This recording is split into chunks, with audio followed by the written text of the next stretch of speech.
খিদে পেয়েছে শিখে দেবো। রাত্রিবেলা কি রান্না করেছি দেখো, এটা আনা হয়েছিল সকালবেলা, তাই তো? কষা কষা খাসির ঝোল। না না, মোটেও না।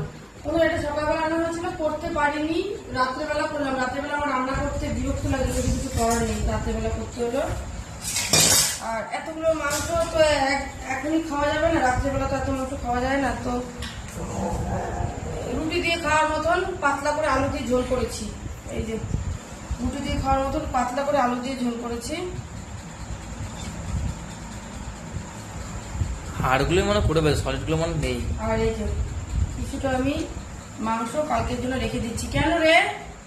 এই আর সাথে হচ্ছে এই যে রুটি। আজকে রুটিগুলো না বন্ধুরা একটু ছোট ছোট হয়ে গেছে। আমার রুটি একটু বড় বড় মোটা মোটা হয়, আজকে রুটির গোল্লাগুলো একটু ছোট ছোট হয়ে গেছে। যাই হোক, ছোট ছোট রুটি ভালো লাগে না। আর এরকম রুমালের মতো রেখে দেবে, রুটি খুব সুন্দর নরম থাকে। তো আমি রুটি